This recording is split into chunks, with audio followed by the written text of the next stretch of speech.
ಮೊನ್ನೆವರೆಗೂ ನಿಮ್ಮ ಅಕ್ಕ ಬಾಯಿಗೆ ಬಂದಂಗೆ ಮಾತಾಡ್ತಾರೆ ಅಂತ ಕೋಪ ಮಾಡ್ಕೋತಿದ್ದೆ.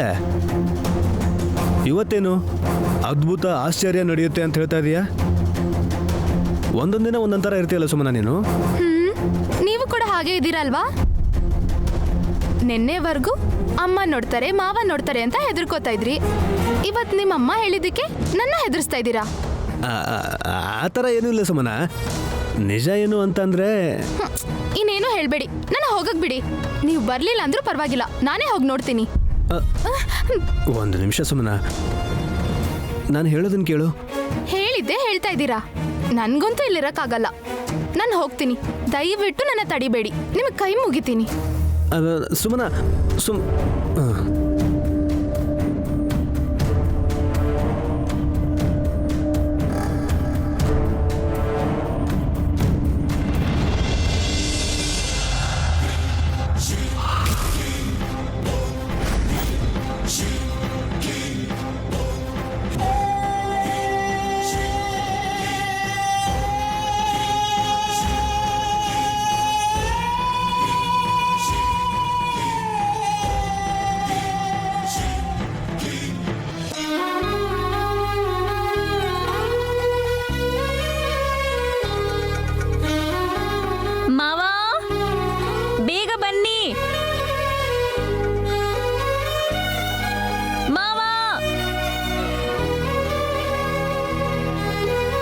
ಬಾವಾ, ನೀವು ಹೋಗಿ ಮಣೆ ಮೇಲೆ ಕೂತ್ಕೊಳ್ಳಿ, ಇನ್ನೇನ್ ಪೂಜೆ ಶುರು ಆಗುತ್ತೆ.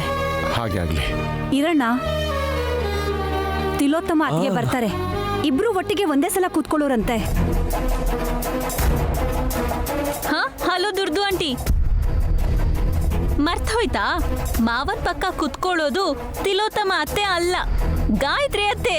ಏ ಹಾಸ್, ಈ ಪೂಜೆ ಪುನಸ್ಕಾರ ಅಂದ್ರೆ ನನ್ಗೆ ಕನ್ಫ್ಯೂಷನ್ ಸ್ವಲ್ಪ ಜಾಸ್ತಿನೇ ಆಗತ್ತೆ. ನೀನು ಮತ್ತೆ ಹೀಗೆಲ್ಲ ಏನಾದ್ರೂ ಮಾತಾಡಿದ್ರೆ ನಾನು ಕಪ್ಪಳಕ್ 4 ಬಾರ್ಸಿದ್ರು ಆಶ್ಚರ್ಯ ಏನಿಲ್ಲ.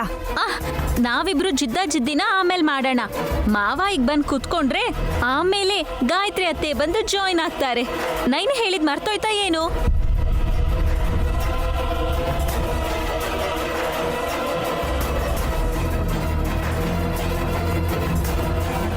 ಏನ್ ವಿಶಾಲ್, ಹಾಸಿನಮ್ಮ ಕೂಡ ಹೀಗೆ ಮಾತಾಡ್ತಿದ್ದಾಳೆ.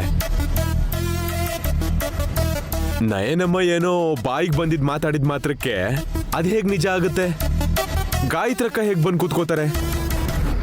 ಹಾಸಿನಮ್ಮಂಗೆ ನೀನಾದ್ರೂ ಹೇಳು ವಿಶಾಲ್. ಮಾವ, ಇಂಥದನ್ನೆಲ್ಲ ನಂಬದೇ ಇರೋ ನಾನೇ ಅಮ್ಮ ಬರ್ತಾರೆ ಅಂತ ನಂಬ್ತಾ ಇದ್ರೆ ಅಲ್ಪ ಸ್ವಲ್ಪ ನಂಬಿಕೆ ಇರೋರು ನೀವ್ಯಾಕೆ ನಂಬ್ತಾ ಇಲ್ಲ? ಹಾ,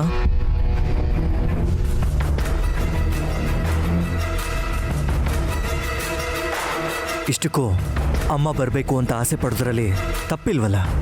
ಆಸೆ ಪಡೋದು ತಪ್ಪಲ್ಲ ವೇಶ್, ಆದ್ರೆ ದುರಾಸೆ ಪಡೋದು ತಪ್ಪು. ಹೋಗಿರೋ ಅತ್ತಿಗೆ ಮತ್ತೆ ಹೇಗ್ ಬರ್ತಾರೆ ಹೇಳು? ಗಾಯತ್ರಿ ಅಕ್ಕ ಬರ್ತಾರೋ ಇಲ್ವೋ ಅನ್ನೋದನ್ನ ಬಿಟ್ಟು ಮೊದಲು ನೀವು ಜಗದೀಶ್ ಬಾವನ್ನ ಕೂತ್ಕೊಳ್ಳಕ್ ಬಿಡಿ. ಮಾವ, ನೀವು ಬನ್ನಿ ಕೂತ್ಕೊಳ್ಳಿ. ಜಗದೀಶ, ಮೊದಲು ನೀವು ಹೋಗಿ ಕೂತ್ಕೋ, ಇನ್ನು 5 ನಿಮಿಷ ಕಾಯೋಣ. ಆ ನಂತರ ಷಷ್ಠಿ ಪೂರ್ತಿ ಪೂಜೆ ಸರಿಯಾಗಿ ನಡೀಲಿಲ್ಲ ಅನ್ಸಿದ್ರೆ ತಿಲೋತ್ತಮನ ಕೂರಿಸೋಣ. ನಮ್ಮ ಅಕ್ಕ ರೆಡಿಯಾಗಿ ಬರಕ್ಕೆ ಮೇಲ್ ಹೋಗಿದ್ದಾಳೆ. ಬರ್ದೇ ಇರೋ ಗಾಯತ್ರಕ್ಕಂಗ್ ಕಾಯೋದ್ರಲ್ಲಿ ಲಾಭ ಇಲ್ಲ. ನಮ್ಮ ಅಕ್ಕನೇ ಬಂದು ಕೂತ್ಕೋತಾಳೆ. ಅಣ್ಣ ಆಯ್ತು, ನೀನು ಹೋಗಿ ಕೂತ್ಕೋ. ಈಗ ಇರೋ ಅತ್ತಿಗೆ ಬರ್ತಾರೋ ಅಥವಾ ಇಲ್ದೇ ಇರೋ ಗಾಯತ್ರಿ ಅತ್ತಿಗೆ ಬರ್ತಾರೋ ಆ ವಿಶಾಲಾಕ್ಷಮ್ಮ ತಾಯಿಗೆ ಗೊತ್ತಾಗ್ಬೇಕು. ಅಲ್ಲಿವರೆಗೂ ಯಾಕೆ ಕಾಯ್ಬೇಕು? ಜ್ಯೋತಿಷ್ಯದಲ್ಲೇ ಹೆಸರುವಾಸಿ ಆಗಿರೋ ಈ ಕಾಕುಲ ಸ್ವಾಮಿ ಅವ್ರಿಗೆ ಗಾಯತ್ರಿಯತೆ ಬರ್ತಾರೋ ಇಲ್ವೋ ಅಂತ ಹೇಳಕ್ಕಾಗಲ್ವಾ? ಕಾಕುಲ ಸ್ವಾಮಿ ಅಲ್ಲಿವೆ, ಕಾಕೋಲ ಸ್ವಾಮಿ.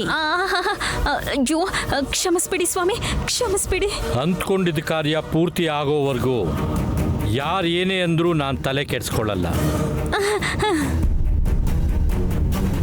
ಪ್ರತಿಫಲ ಸಿಗ್ಲಿ ಆಗ ಮಾತಾಡ್ತೀನಿ. ಅಯ್ಯೋ, ತುಂಬಾ ಒಳ್ಳೇದಾಗದ್ರೆ. ಏಯ್, ಸುಮ್ನಿರೇ. ಅವ್ರಿಗೇನಾದ್ರೂ ಸಿಟ್ಟು ಬಂದ್ರೆ ನಿನಗೆ ಕಷ್ಟ. ಡ್ಯಾಡ್, ಬಂದು ಕೂತ್ಕೊಳ್ಳಿ ನೀವು. ಗಾಯತ್ರಿ ಬಂದು ಕೂತ್ಕೋತಾಳೆ ಅನ್ನೋ ನಂಬಿಕೆಯಿಂದ ಹೋಗ್ತಾ ಇದ್ದೀನಿ ವಿಶಾಲ್. ಭಾವಂಗ್ ಇನ್ನೂ ತಲೆ ಸರಿ ಹೋಗಿಲ್ಲ. ಮಾವ, ಸಾರಿ ವಿಶಾಲ್, ನೀವು ಹೋಗಿ ಕೂತ್ಕೊಳ್ಳಿ ಬಾವ.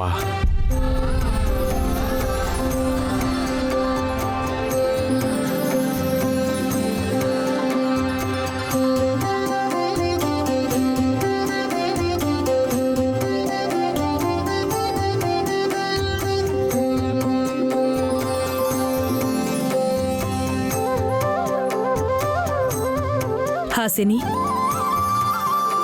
ನೈನಿ ಎಲ್ಲಿದ್ದಾಳೆ?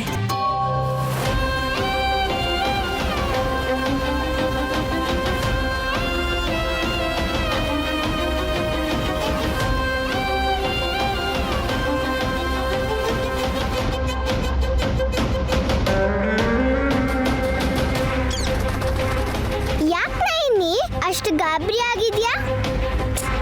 ಏನ್ ಹೇಳಿ ಶಿವ, ಷಷ್ಠಿ ಪೂರ್ತಿ ಪೂಜೆ ಮಾಡ್ಸಕ್ ಬಂದಿರೋ ಕಾಕುಲ ಸ್ವಾಮಿಗೆ ಅಪಾಯ ಬರೋದ್ರಲ್ಲಿದೆ. ಅವ್ರ ಪ್ರಾಣಕ್ಕೇನೋ ಅಪಾಯ ಖಂಡಿತ ಇದೆ. ಗಾಯತ್ರಿ ಅಮ್ಮವ್ರು ಕೂಡ ಇವತ್ ಮುಹೂರ್ತ ಚೆನ್ನಾಗಿಲ್ಲ ಅಂತ ಹೇಳಿದ್ರು. ಆದ್ರೆ ಅವ್ರ ಪೂಜೆ ಕಾರ್ಯಕ್ರಮನ ಇಟ್ಕೊಂಡಿದ್ದಾರೆ. ಪ್ರಾಣಕ್ಕೆ ಅಪಾಯ ಬಂದ್ರೆ ನೀನ್ ಕಾಪಾಡಕ್ ಕಾಯ್ತಾ ಇರ್ತೀಯಲ್ಲ, ಮತ್ತಿನ್ನೂ ಇಲ್ಲೇ ಇದೆಯಾ? ನಾನು ಹೇಳಿ ನೋಡ್ದೆ ಶಿವ, ಅವ್ರು ಕೇಳಲಿಲ್ಲ. ತಿಲೋತ್ತಮ ಅಮ್ಮವರು ಪರಶುರಾಮ್ ಯಜಮಾನ್ರು ನನ್ನ ಮಾತು ಕೇಳಲಿಲ್ಲ. ಅವ್ರು ಹಾಗಂದ್ರು ಅಂತ ಹೀಗ್ ರೂಮಿಗೆ ಬಂದು ಟೆನ್ಷನ್ ತಗೊಳ್ಳೋದಲ್ಲ, ಅಲ್ಲೇ ಪಕ್ಕದಲ್ಲಿ ನಿಂತ್ಕೊಂಡು ಮಾಡು ಅಂತ. ನಾನು ಏನು ಹೇಳಿದ್ರು ಕೇಳಲ್ಲ ಶಿವ. ಈಗ ಪೂಜೆ ಮಾಡಬೇಡಿ ಹೋಗಿ ಅಂದ್ರೆ ಇನ್ನೂ ಕೋಪ ಮಾಡ್ಕೋತಾರೆ. ಅಯ್ಯೋ ವಿಶಾಲಕ್ಷಮ್ಮ ತಾಯಿ, ಸ್ವಾಮಿಗಳಿಗೆ ಪ್ರಾಣಾಪಾಯ ಯಾವ ರೂಪದಲ್ಲಿ ಬರುತ್ತೋ ಗೊತ್ತಿಲ್ಲ.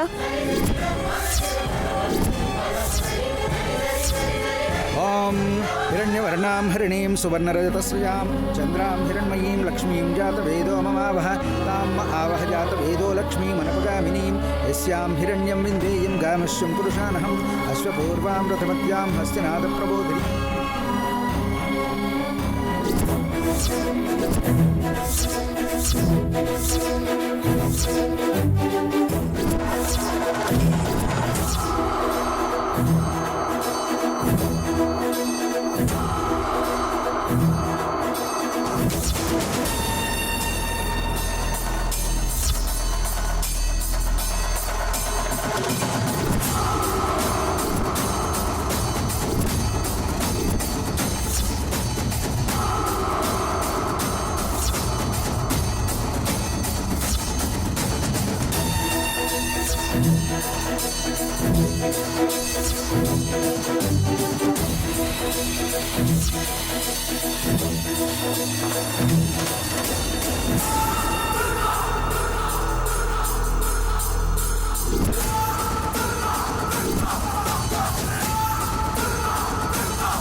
ಏನೇ ತಿಲೋತ್ತಮ, ನಮ್ಮ ಯಜಮಾನ್ರ ಪಕ್ಕದಲ್ಲೇ ಕೂತ್ಕೊಂಡು ನೀನು ಷಷ್ಠಿ ಪೂರ್ತಿ ಪೂಜೆನ ಪೂರ್ತಿ ಮಾಡ್ಬೋದು ಅಂತ ಅನ್ಕೊಂಡ್ರೆ ನಾನು ನಿನ್ನ ಮುಗಿಸ್ತೀನಿ ಕಣೆ.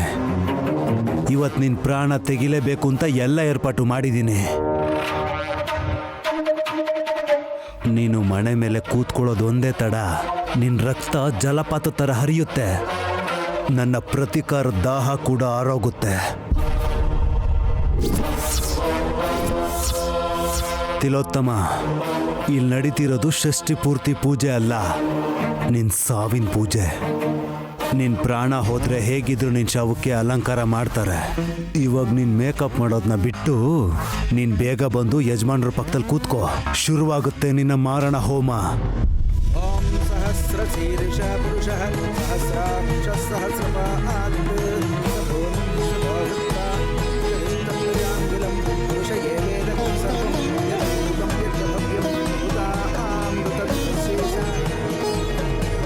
ಸ್ವಾಮಿ, ಹಿಂದೂ ಸಂವತ್ಸರಗಳು 60 ಇರುತ್ತೆ.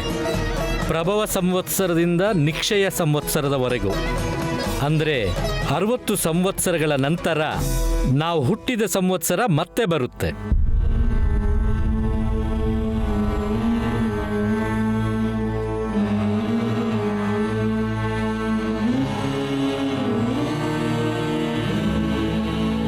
ಅಂದರೆ ಷಷ್ಠಿ ಪೂರ್ತಿಯಾಗಿ ಮುಂದಿನ ಪೀಳಿಗೆಗೆ ನಮ್ಮ ಅನುಭವಗಳನ್ನು ಹೇಳ್ಕೊಂಡು ಗುರುವಾಗಿ ಬದಲಾಗ್ತೀವಿ ಅಂತ ಅರ್ಥ. ಭಾವಂಗ್ ಬೇರೆ ಹುಚ್ಚಿಡ್ದಿದೆ. ಮೊದಲೇ ಹುಚ್ಚುಚ್ಚಾಗಿ ಲೆಕ್ಚರ್ ಕೊಡ್ತಿರ್ತಾನೆ. ಇವನೇನಾದ್ರೂ ಗುರು ಆಗ್ಬಿಟ್ರೆ ಇನ್ನೆಷ್ಟು ಜನಕ್ಕೆ ಪಾಠ ಹೇಳ್ತಾನೋ. ಈ ಆಯುಷ್ಮಾನ್ ಯಾಗದಲ್ಲಿ ನಿಮಗೆ ನಿಮ್ಮ ಜಾತಕದಲ್ಲಿರೋ ದೋಷ ಗಂಡಾಂತರಗಳೆಲ್ಲ ದೂರ ಆಗಿ ಮುಂದಿನ 45 ವಸಂತದಲ್ಲಿ ಆಯುರ ಆರೋಗ್ಯದಿಂದ ಸಂಪೂರ್ಣವಾಗಿ 100 ವರ್ಷ ಆಯಸ್ಸನ್ನ ಸಂತೋಷವಾಗಿ ಅನುಭವಿಸಬೇಕು ಅಂತ ಆ ಮುಕ್ಕೋಟಿ ದೇವತೆಗಳನ್ನ ಮನಸಾರೆ ಕೇಳಿಕೊಂಡು ಮಾಡೋ ಯಾಗನೇ ಈ ಆಯುಷ್ಮಾನ್ ಯಾಗ. ತುಂಬ ಸಂತೋಷ ಸ್ವಾಮೀಜಿ. ಹೋಮದ ಕುಂಡಕ್ಕೆ ತುಪ್ಪ ಹಾಕಿ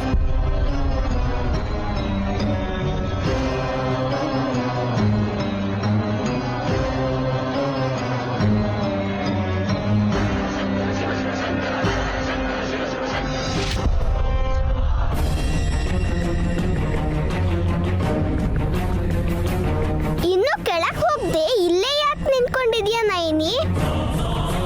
ಏನ್ ಮಾಡ್ಬೇಕು ತೋಚ್ತಿಲ್ಲ ಶಿವ. ನೀನು ಇಲ್ಲೇ ಇದ್ಯಾ. ಅಮ್ಮ ಅವರು ದೊಡ್ಡ ಯಜಮಾನ್ರ ಪಕ್ಕ ಕೂತ್ಕೊಳ್ಳಕ್ಕೆ ರೆಡಿಯಾಗಿ ನಿಂತ್ಕೊಂಡಿದ್ದಾರೆ ನೈನಿ. ಹೌದಾ?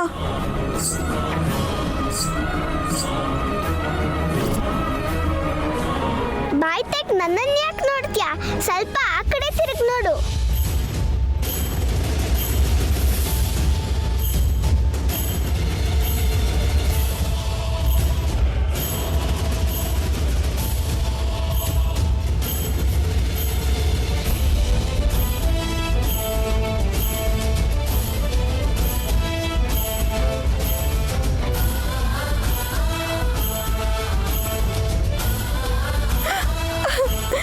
ಅಮ್ಮವ್ರೆ ಬಂದ್ಬಿಟ್ರಾ?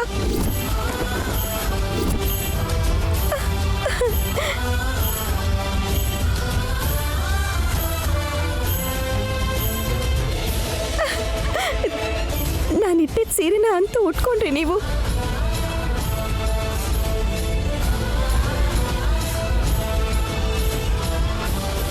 ನನಗೆ ತುಂಬಾ ಸಂತೋಷ ಆಯ್ತು ಅಮ್ಮೋರೆ. ಈ ಸೀರೆಲಿ ಎಷ್ಟು ಚೆನ್ನಾಗಿ ಕಾಣಿಸ್ತಿದ್ದೀರಾ ಗೊತ್ತಾ? ಸಾಕ್ಷಾತ್ ದೇವತೆ ತರ ಕಾಣಿಸ್ತಿದ್ದೀರಾ. ತರ ಏನು, ದೇವತೆನೇ. ನೈನಿ, ನೀನ್ ಇಷ್ಟಪಟ್ಟಿರೋ ಸೀರೆನ ನಾನು ಉಟ್ಕೊಂಡ್ಬರ್ಬೇಕು ಅಂತ ನೀನು ನಿನ್ ಮನಸಾರೆ ನನ್ನನ್ನು ಕೇಳ್ಕೊಂಡಿದ್ದಕ್ಕೆ ನಾನು ಈ ಸೀರೆನ ಉಟ್ಕೊಂಡಿರೋ ತರ ಕಾಣಿಸ್ತೀನಷ್ಟೇ. ಅಂದ್ರೆ ನಾನು ಕೊಟ್ಟಿರೋ ಸೀರೆನ ನೀವು ಉಟ್ಕೊಂಡಿಲ್ಲ ಅಂತೀರಾ? ನನ್ನನ್ನ ಗೊಂದಲಕ್ಕೆ ಈಡ್ ಮಾಡಬೇಡಿ ಅಮ್ಮೋರೆ. ನಾನು ಕೊಟ್ಟಿರೋ ಸೀರೆನ ನೀವು ಹುಟ್ಟಿದ್ದೀರಾ. ನನಗೆ ಗೊತ್ತಿದೆ, ಕಾಣಿಸ್ತಿದೆಯಲ್ಲ. ನಿನ್ನಿಷ್ಟ, ನಿನ್ ಸಂತೋಷಕ್ಕೆ ಯಾಕೆ ಬೇಡ ಅನ್ಬೇಕು? ನಿಮ್ಮ ಮಾವನ ಪಕ್ಕ ನಾನು ಕೂತ್ಕೊಂಡು ಷಷ್ಠಿ ಪೂರ್ತಿ ಪೂಜೆನ ಮಾಡ್ಬೇಕು ಅಂತಿದ್ದೆ ಅಲ್ವಾ? ಹೌದು ಅಮ್ಮೋರೆ, ಬನ್ನಿ ಹೋಗೋಣ. ನಡಿ ನೈನಿ. ಅಮ್ಮೋರೆ, ವಿಶಾಲಕ್ಷಮ್ಮ ತಾಯಿ ನನಗೆ ದೂರದೃಷ್ಟಿ ವರ ಕೊಟ್ಟಿದ್ದಾಳೆ ಅನ್ನೋ ವಿಷಯ ನಿಮಗೆ ಗೊತ್ತಲ್ವಾ? ಆ ವರ ಇವತ್ತು ಷಷ್ಠಿ ಪೂರ್ತಿ ಮಾಡ್ಸಕ್ ಬಂದಿರೋ ಸ್ವಾಮೀಜಿ ಅವ್ರಿಗೆ ಶಾಪ ಆಗೋದ್ರಲ್ಲಿದೆ.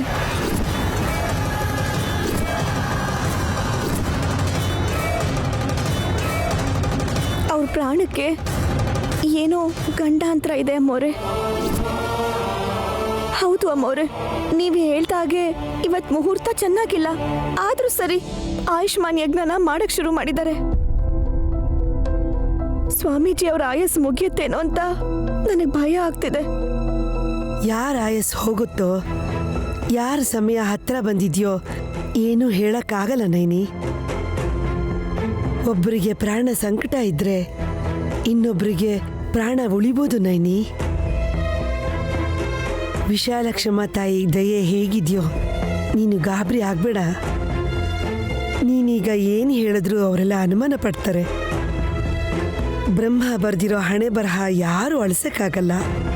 ಯಾರ ಪ್ರಾಣ ಹೋಗೋದ್ರಲ್ಲಿದ್ರು ನಾನು ತಡಿಬೇಕಲ್ವಾ ಅಮ್ಮವ್ರೆ? ನೈನಿ, ನೀನ್ ತಡಿಬೇಕು ಅಂತ ಬರ್ದಿರತ್ತೆ, ಆಗ್ಲೇ ನೀನ್ ತಡಿಬಹುದು. ಅದು ಕೂಡ ಆ ಭಗವಂತನ ಸಂಕಲ್ಪನೆ.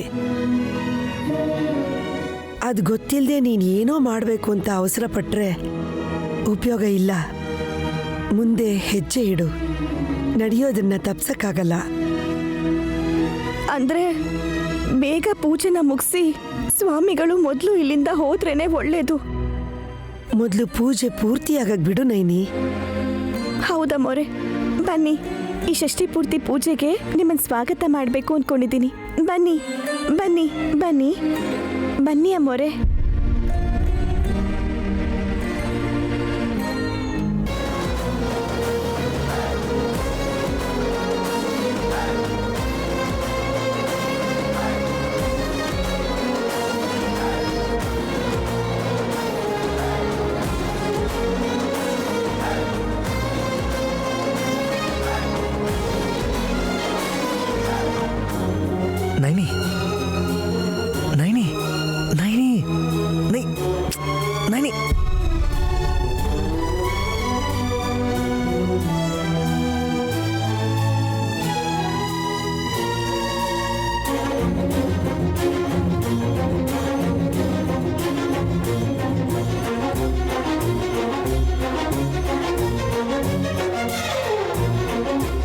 ನೋಡಿದ್ರ ಆಂಟಿ ತಿಲೋತ್ತಮ ಆಂಟಿ ಎಷ್ಟು ಚೆನ್ನಾಗಿ ರೆಡಿಯಾಗಿ ಬರ್ತಿದ್ದಾರೆ ಅಂತ.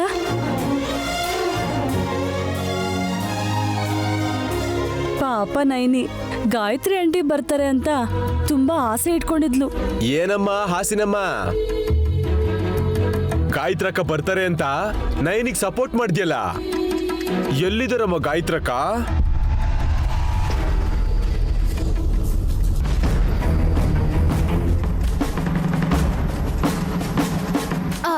ನಮ್ಮ ಅಕ್ಕ ಹೇಳಿದಾಳೆ ಅಂದ್ರೆ ಅದ್ ನಿಜ ಆಗತ್ತೆ ಯಜಮಾನ್ರೆ.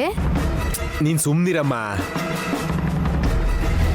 ಏನೋ ಸಂತೋಷದಿಂದ ಪೂಜೆ ಮುಗಿಸಿ ಮಾಡಿರೋ ಅಡ್ಗೆನ ತಿನ್ನೋದ್ ಬಿಟ್ಟು ಯಾಕೆ ಹೀಗೆ ಗಲಾಟೆ ಮಾಡ್ತಿದ್ದೀರಾ?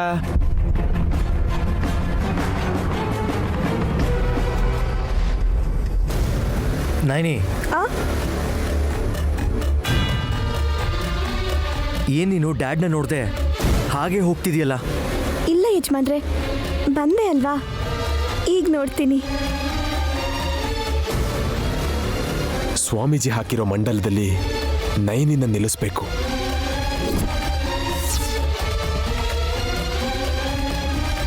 ನೈನಿ, ಯಾಕೆ ನೀರು ತಂದಿದ್ಯಾ? ಗಾಯತ್ರಿ ಅಮ್ಮವ್ರು ಬರೋ ಸಮಯ ಆಯ್ತಲ್ವಾ, ಅವ್ರು ಬರೋ ದಾರಿಲಿ ನೀರು ಚುಮುಕ್ಸಿ ಸ್ವಾಗತ ಮಾಡೋಣ ಅನ್ಕೊಂಡಿದ್ದೀನಿ. ದೇವ್ರೇ, ಇಂಥ ಹುಚ್ಚುತನನ ನಾನು ಎಲ್ಲೂ ನೋಡಿಲ್ಲಪ್ಪ.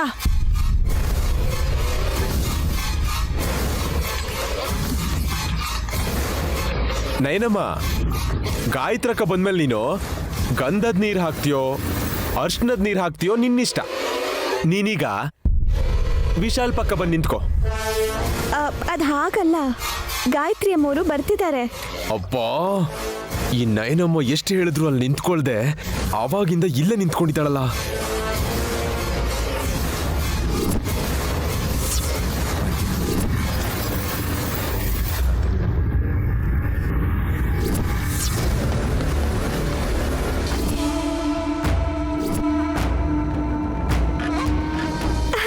ಅಲ್ಲೋಡಿ, ಅಮ್ಮವ್ರು ಬಂದ್ಬಿಟ್ರು.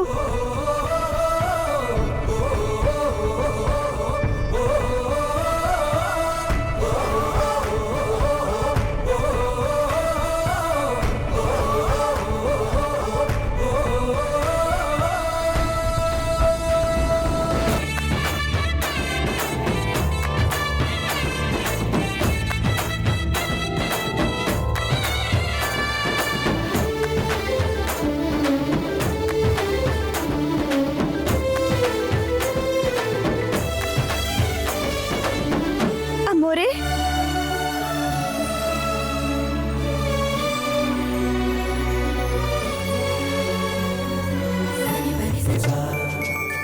ಏಯ್ ನಿನ್ಕೋ, ಏನಿದು ಹುಚ್ಚಿ ತರ ಆಡ್ತಿದ್ಯಾ? ನೀರ್ ಬಿದ್ರೆ ಸೀರೆ ಒದ್ದೆ ಆಗಲ್ವಾ?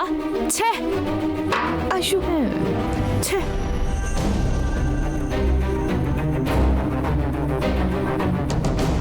ಅಮ್ಮೋರೆ, ನೀವ್ ಬನ್ನಿ ಬನ್ನಿ ಬನ್ನಿ.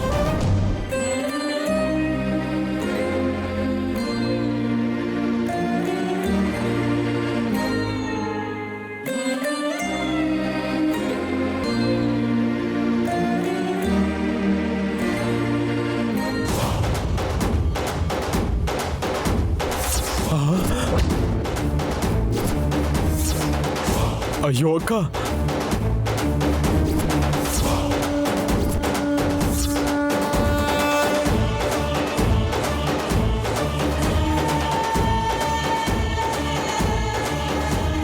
ಅಕ್ಕ ಅಕ್ಕ, ನೀನ್ ಯಾಕೆ ಅಲ್ಲಿ ಹೋಗಿ ನಿಂತ್ಕೊಂಡೆ? ಕೆಳಗ್ ನೋಡು.